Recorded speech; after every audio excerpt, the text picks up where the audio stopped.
Take the people who give me presents that I like. Oh, but Tiny Stephen, that's not fair. Everybody who...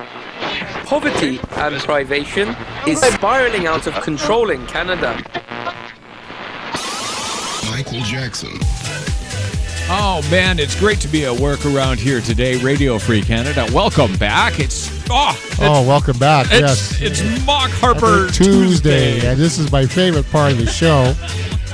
Because this is where we get to slab Stephen. I know. You know what? It makes me so happy to be able to do this. We follow in the lines of those great people before us who've been mocking royalty and all of the Harper conservatives for so long, starting in the medieval ages. But far be it from us to point out the fact that, Harper's all medieval. Well, yeah. Well, let's see. What's the Harper government been up to in the past little while since we've been paying attention? The Mock Harper update is bringing you. Apparently, their latest scheme is to privatize our social services, our social safety net like Medicare. Man, yeah. And welfare. So take a look at the bigger story here. Mocking Stephen Harper, that's just, that's a given. Okay, but honestly, privatization? This is talking about something going wrong? Oh my gosh, you couldn't get a worse idea. Okay. Well, it's working out so well in the States. Here's a little clip from Mr. Blakeney of Press TV. Poverty and privation is spiraling out of control in Canada, with a recent study showing that almost 1 million Canadians now use food banks. Yet the Harper government is calling for more privatization and deregulation, not less, stating this week that private corporations are to take over from government in the funding and deliverance of many social services. Critics say that the kind of public-private partnerships being championed by the Harper government usually benefit private corporations more than the public. Such critics wonder why a country with as much resource wealth as Canada would have to go cap in hand to corporations to ask them to fund social programs when nationalizing Canada's resources would provide the public with limitless funds. The Harper government contends that privatization benefits the 99% as well as the 1%. However, critics argue that experiments with mass privatization in other jurisdictions have shown that the interests of shareholders nearly always supersede the interests of the people. If you tax the corporations heavier and you tax the rich heavier, that extra money, which would be into the billions, could be used to fund public health care, schools, libraries, and all kinds of things. So it's going to be capitalist, eh? Well, I say to the government, screw you. Why would you put Canadian services in the hands of a private owner? Like, that's the fees are going to be higher, it's going to be a business now. No, I say no, absolutely not. And I bet you every Canadian in Canada will stand with me on that.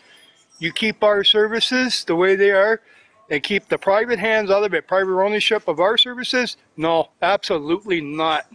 Critics argue that many social services are too important to be left to the private sector.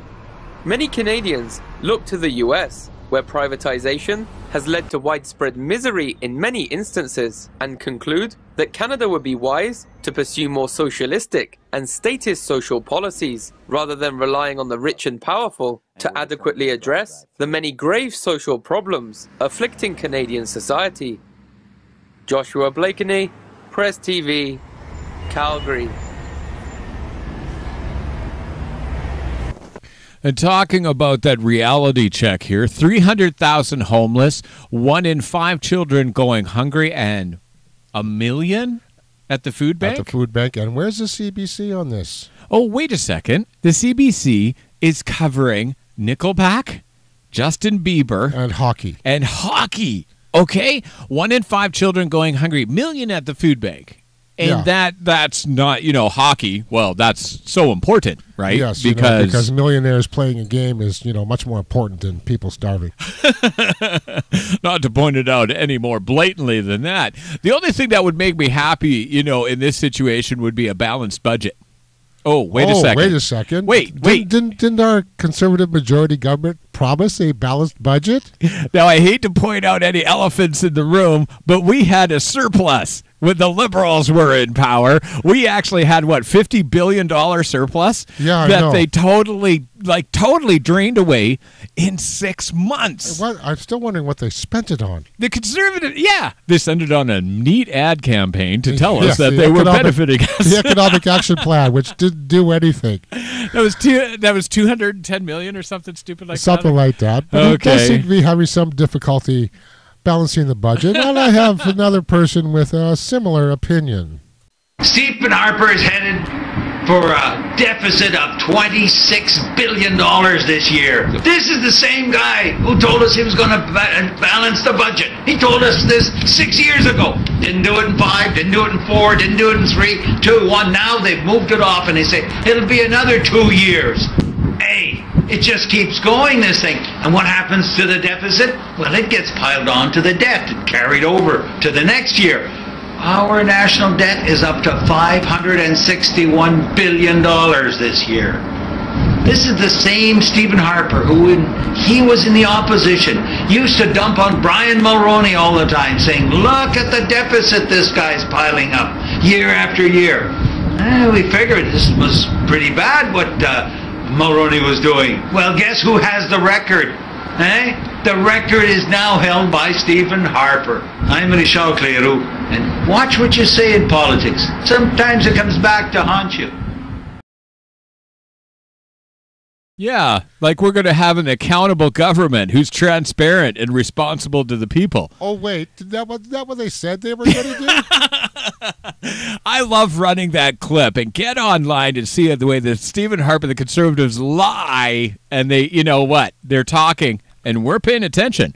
But the fact is, the internet is writing the history books right now. They are not, and nobody could care less about their propaganda. I think that's why they're working so hard to get control of the net. Yeah, and they are working really hard. One thing about mocking Stephen Harper, though, is we really get to take a look around all of this, everything. And one of my favorite guys, you want to run it? I do. Let's do it. Okay, just a smile. I sell cars for a living. My word is my bond. So when my neighbor Frank here said he was looking for a cost-effective, practical car, I sold him on the 2012 Plymouth Omnibus. What's this? This is your new car. No. You said you were selling me something compact and practical. This is huge! It's the Omnibus. Well, what's the cost? That I can't tell you. Well, what does it come with? No. You can't look inside the Omnibus until you buy the Omnibus. Sold! Whoa. Hang on. It includes changes in the labor code? Toxic waste storage rules? The Making It Easier to Pollute the River Act? Really? I threw that in for free. I just wanted the undercoating. Well, we keep the staffers under there. But changes to First Nations voting procedures? I have to name my first child Enbridge? Only if it's a girl. This is seriously making me reconsider my policy of not paying attention to detail. Oh my God! Is that the parliamentary budget officer in there? Are you okay? You can hide anything in an Omnibus. The 2012 Omnibus from Plymouth, built round through tough. Okay, I love Rick Mercer and the stuff. He just kind of binds it up into a package we can all understand. Oh, exactly. It gives us a good smile about it, too, And so, make sure that you get on cbc.ca and talk about the fact that Rick Mercer should be kept on the air no matter what. And get on YouTube and subscribe to the Mercer Report. Yes. Actually, yeah. You can subscribe, and that's a good thing. Of course, blatant self-promotion. Please subscribe to our YouTube because we really need to get the word out. We really need people to watch us. No, Yeah. we're not that desperate. Not really. We're not like the Harper government who wants people to watch us, except people are watching us for all the wrong reasons. Yeah. And you know what? I really don't care if I'm watched that much. Harper government is getting slammed. Human rights. Yeah. Okay. We're complicit in torture. I know. Okay. Just to finish things off and really take a look. Something they'd rather we forgot about. Mm-hmm. Okay. Earlier this year, the UN slammed Canada for its failure to comply with international human rights standards. And this week, memoranda surfaced which indicate that the allegations of Canadian human rights abuses, far from being a surprise, were actually anticipated by the Harper government. The newly released memos reveal that the Canadian government expected the UN to criticize them for not implementing the law and arresting violators of human rights such as George W. Bush. The Canadian government periodically refuses to implement Canada's war crimes legislation when credibly accused war criminals from Washington and Tel Aviv visit Canada. I think he should be at least put on trial, at the very least. I mean, for what he's done. And there's a lot more. Dick Cheney, Condoleezza Rice, Rumsfeld, the whole whack of them. I mean, they tortured. I mean, it is a crime against humanity, and it's to our shame, I think, honestly, as a country, that we let him come and go. Canada's failure to apprehend credibly accused war criminals was not the only infraction identified by the UN. They also accused the Canadian government of complicity in torture, as well as having overcrowded prisons. I cannot believe that this country that we all loved when we grew up, that was based on benevolence, fairness, and rule of law, we have some people that think it's okay to torture people. It's not okay to torture people. It's wrong. I have read something about that just the other day, about our reputation abroad getting, worsening and worsening, and it doesn't make me feel good as a Canadian when I travel. So. The Harper government is regularly lecturing other countries, such as Iran and Syria, on their alleged shortcomings. But many Canadian analysts wish the Canadian government would focus on improving its own human rights record, rather than wasting time attempting to reshape other people's countries in the service of foreign interests. Joshua Blakeney, Press TV, Calgary. And every time he talks, you just know another big pile has to be taken with a, pitchfork and just get it out of my brain. Get it out of my brain. At any rate, Radio Free Canada, of course, talking about reality as opposed to the CBC. Torture is a war crime. Torture is a war crime. How come they can't get that? I know. And also they're allowing evidence discovered by torture is allowed in Canadian courts. It makes a lot of sense. And didn't they prorogue the government over the Afghan detainee situation? It just so happens he got caught with his hand in the cookie jar. But what I need you to do is get informed and just remember, torture is a war crime. Any civilization out there should not be using it for any reason whatsoever. No. Okay, need a reason to smile. Okay, come on. Okay, let's smile. New on CBC Kids, it's Tiny Stephen. Happy birthday, Tiny Stephen. Are you getting ready for all 10 of your party guests? Yes, but I am only giving cake to people who give me presents that I like.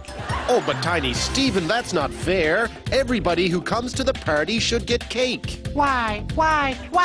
If they don't give me something I like, why should I give them cake? Because that's how a fair and impartial birthday party has worked since 1867.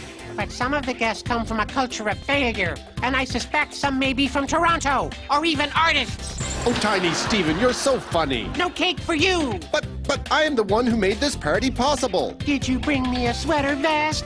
Well, no. No cake. Oh, Tiny Stephen, so angry. Laugh and learn with Tiny Stephen on CBC Kids. So where is Tiny Stephen this week? I don't know. You know what? He was in India for a while, and he was talking about the whole weapons. He was in the Philippines and Hong Kong. Yeah, I know, but it's hard to keep track of. Maybe he's in Gaza and he'll catch a stray bomb. You know no, what? That's not going to happen. They're sending Hillary in there, though, so we're going to see how it's coming. False flag terror alert right now. We've got the Enterprise in the Gulf, and we've also got Hillary going into Gaza. So this should work out to be really interesting. Let's take a quick break right now. We're going to be right back with more stuff, so make sure you stay tuned. And it's going to cheese off the conservatives. We'll be right back.